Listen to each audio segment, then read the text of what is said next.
நௌஷாத், ஆட்சி அமைக்க உரிமை கோருவதற்காக 2 முறை ஆளுநரை சந்தித்த விஜய் தற்போது சட்ட வல்லுநர்களோடு தீவிர ஆலோசனை மேற்கொண்டு வருவதாக அண்மை செய்தியை பார்த்துக் கொண்டிருக்கின்றோம். கூடுதல் விவரங்கள். வணக்கம் ராம்குமார். ஆளுநருடன் 2 முறை சந்தித்த பிறகு குறிப்பாக சட்ட வல்லுநருடன் தன்னுடைய பட்டியல் கூடிய அலுவலகத்தில் தாவேகா தலைவர் விஜய் அவர்கள் தீவிர ஆலோசனை ஈடுபட்டிருந்தார்.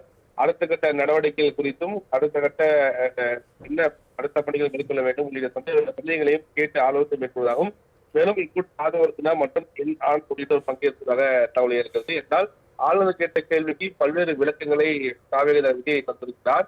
அந்த விளக்கு தண்டனையில செயல்படுத்த வேண்டும் என்பதில் தாவேகா தலைவர் இருக்கிறார். அவ்வாறு இருக்கும் பொழுது மெஜாரிட்டியை நிரூபிக்க எதிர்ப்போட சூழல் இருக்கிறது.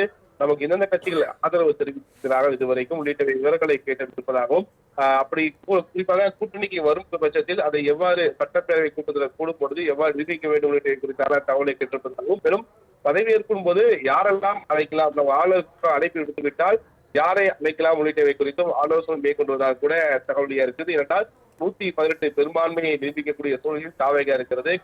ஏற்கனவே காங்கிரஸ் கட்சி கூட்டணிக்கு வந்த நிலையில மிக முக்கிய அடுத்தடுத்த கட்சியினர் ஆலோசனை ஒருவர் நடந்தாலும் கூட பிரதானமாக ஆட்சி அமைக்க எந்த கட்சி வரப்போகிறார் எதிர்பார்ப்பும் ஒருபுறம் கூடியிருக்கிறது.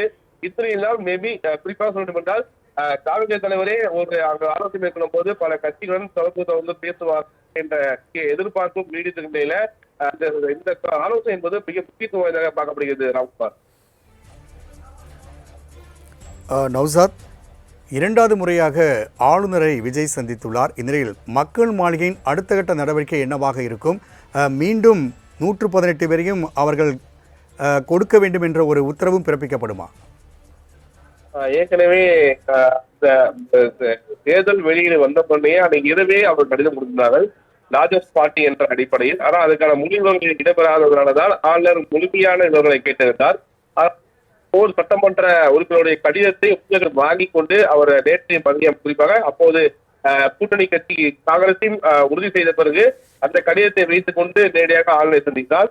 இருந்த போதிலும் முழுமையான 118 பெரும்பான்மையாக கொண்டு வாங்கள் என்று அறிவுறுத்தியதாகவும், இப்போது குறைவாக இருக்கிறது என ஆளுநர் தெரிவித்தார் கூட இந்த தகவல் பரவலாக பேசப்பட்டது.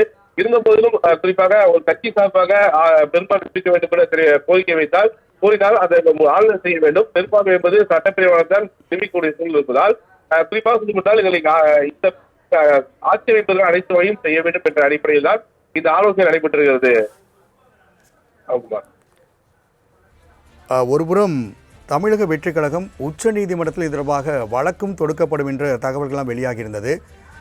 இந்த நிலையில் ஆளுநர் தற்பொழுது ஒரு சரியான முடிவெடுக்க வேண்டும், ஏனென்றால் சட்டமன்றத்தில் தான் பெரும்பான்மை நிரூபிக்க வேண்டும் என்ற ஒரு உச்சநீதிமன்றமே கூறியுள்ள நிலையில் இப்போது இந்த நடவடிக்கைக்கு என்ன ஒரு முடிவு காணப்படும் என்று எதிர்பார்க்கப்படுகிறது? குறிப்பாக ஒரு ஆளுநரை பொறுத்த வரைக்கும் ஒரு கட்சி பெரும்பான்மை நிலம் இருக்கிறது.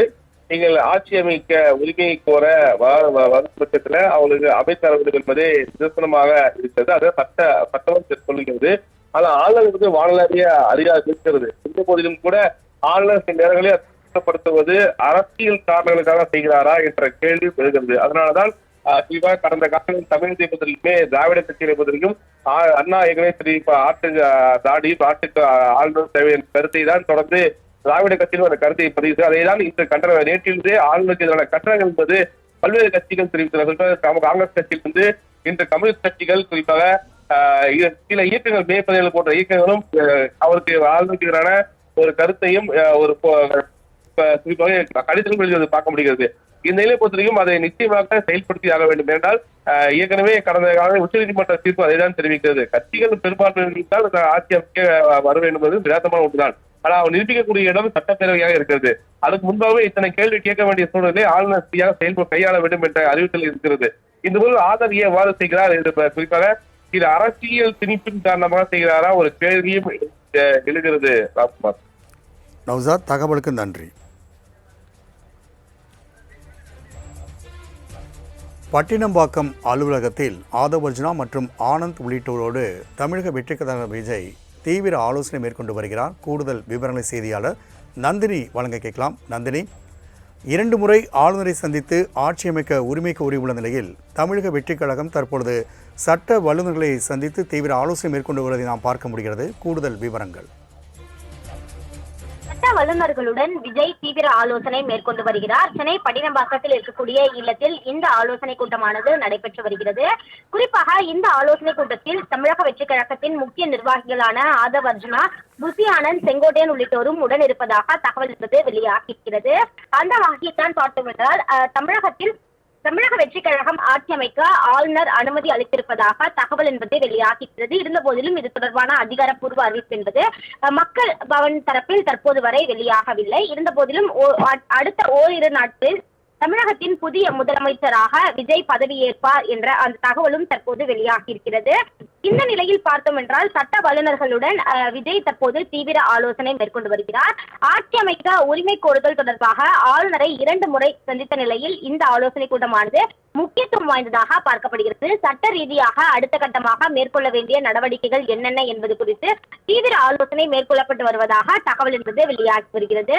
குறிப்பாக தமிழகத்தில் பெரும்பான்மை இன்றி ஆட்சி அமைக்க முடியாது என ஏற்கனவே ஆளுநர் தெரிவித்திருந்தார். அந்த வகையில்தான் தமிழகத்தில் அதிக அளவிலான சட்டமன்ற உறுப்பினர்கள் வைத்திருக்கக்கூடிய கட்சி என்ற அடிப்படையில் அனுமதி வழங்க வேண்டும் என விஜய் ஆளுநரிடம் கேட்டுக்கொண்டிருக்கிறார். அதன் அடிப்படையிலேயே இந்த ஆளுநர் தற்போது அழைப்பு விடுத்திருப்பதாக தகவல் என்பது வெளியாகியது. இருந்த போதிலும் கூட எந்த ஒரு அதிகாரப்பூர்வ அறிவிப்பும் தற்போது வரை மக்கள் மாளிகை தரப்பிலிருந்து வெளியாகவில்லை. இந்த நிலையில் சென்னை பட்டினப்பாக்கத்தில் இருக்கக்கூடிய இல்லத்தில் சட்ட வல்லுநர்களுடன் விஜய் முக்கிய ஆலோசனை மேற்கொண்டு வருவது மிகவும் முக்கியத்துவம் வாய்ந்ததாக பார்க்கப்படுகிறது. குறிப்பாக அமைச்சரவை பட்டியலுடன் ஆளுநர் மாளிகைக்கு விஜய் சென்றிருந்ததாகவும் தகவல் என்பது வெளியாகியது. அந்த வகையில் பார்த்தோம் என்றால் அடுத்த கட்டமாக தமிழக வெற்றி கழகம் சார்பில் மேற்கொள்ள வேண்டிய நடவடிக்கைகள் என்னென்ன என்பது குறித்து இந்த ஆலோசனை கூட்டத்தில் தீவிர ஆலோசனை மேற்கொள்ளப்படலாம் என தகவல் வெளியாகியிருக்கிறது. குறிப்பாக ஆட்சி அமைக்க அனுமதி வழங்கும் பட்சத்தில் அடுத்த கட்டமாக பெரும்பான்மையை சட்டமன்றத்தில் நிரூபிக்க வேண்டும். அவ்வாறு நிரூபிக்க வேண்டும் என்றால் கூடுதலாக 6 சட்டமன்ற உறுப்பினர்களின் அனுமதி என்பது, அதாவது ஆதரவு என்பது தேவைப்படும். அந்த வகையில் விசிக, கம்யூனிஸ்ட் கட்சிகள் உள்ளிட்டவை தற்போது வரை நேரடியாக எந்த ஒரு ஆதரவும் தெரிவிக்கவில்லை. ஆனால் விஜய்க்கு ஆதரவான கருத்துக்களை அவர்கள் பதிவு செய்து வருகிறார்கள். இருந்த போதிலும் கூட தற்போது வரை நேரடி ஆதரவு தெரிவிக்கவில்லை. நாளை தினம்தான் ஆலோசனை கூட்டம் நடத்தி தங்களுடைய நிலைப்பாட்டை அறிவிப்பதாக அவர்கள் தெரிவித்திருக்கிறார்கள். இந்த நிலையில் பார்த்தோம் என்றால் சட்ட வல்லுநர்களுடன் விஜய் தற்போது ஆலோசனை மேற்கொண்டு வருவது மிகவும் முக்கியத்துவம் வாய்ந்ததாக பார்க்கப்படுகிறது. தமிழக வெற்றி கழகத்தின் அடுத்த கட்ட நகர்வுகள் தொடர்பாகவே இந்த ஆலோசனை கூட்டம் என தகவல் என்பது வெளியாகியுள்ளது. நந்தினி, தகவலுக்கு நன்றி.